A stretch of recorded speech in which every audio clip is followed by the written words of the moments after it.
Margate's a blustery, some would say a rough old place. It's not surprising. This old seaside resort sits out on the North Kent coast where the Thames estuary meets the North Sea. The waves crash and the wind howls. The town's been looking for something new to bring it into the contemporary world. And here it is, right behind me.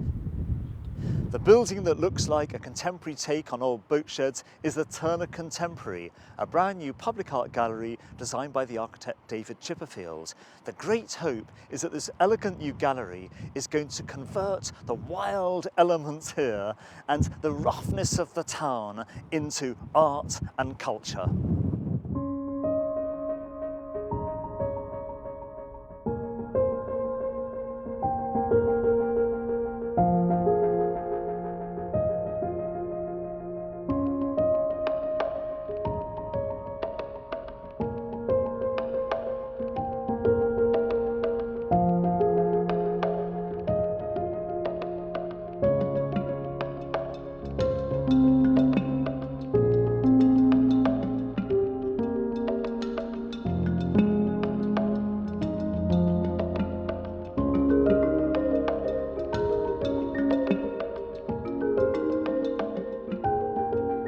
David, the Turner Contemporary, what is it, a big shed for art by the sea? In a way, yes.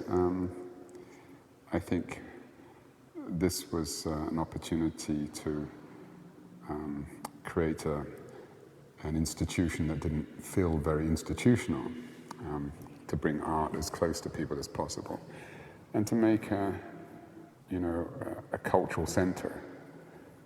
It's not a museum, it doesn't have a collection. It's a place where things should happen, and it's a place where people should come, and it's a place where people should somehow be excited about coming to. So I think from the beginning we were interested in making very pure, simple spaces for art, and trying to use the light and the orientation of the site, an orientation that Turner himself, enjoyed, and the reason for him being here.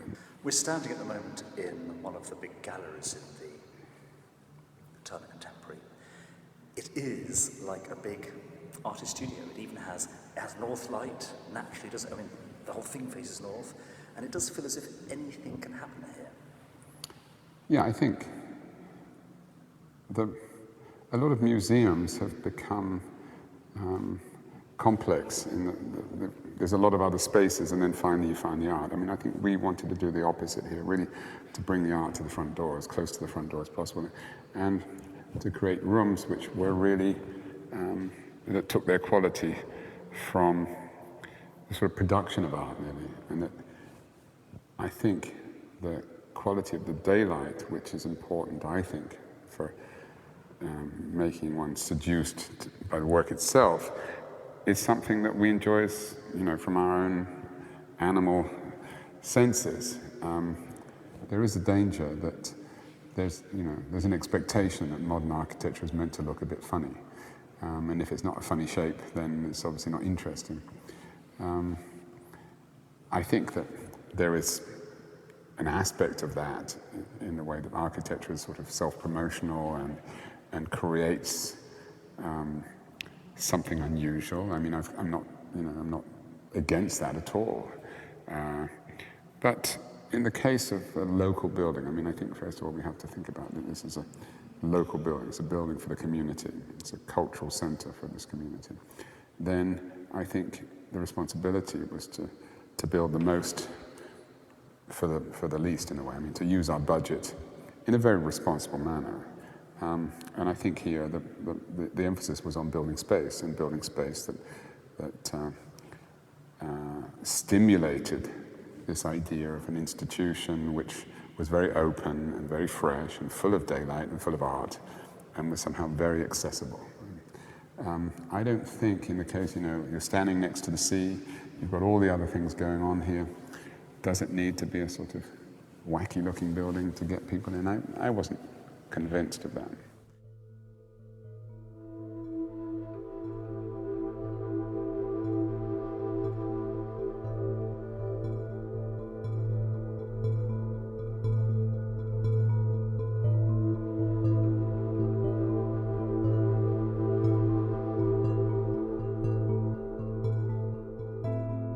The light here is capricious, changing with the moods of sun and sea. This was why Turner liked it so much. And this new gallery rises from the very site of the house Turner came to stay on boat trips along the boisterous Thames from London. David Chipperfield has clad the gallery in a translucent glass that during the day and the seasons changes colour, capturing and reflecting the moods of a town and a seascape that nurtured some of the greatest of all English art.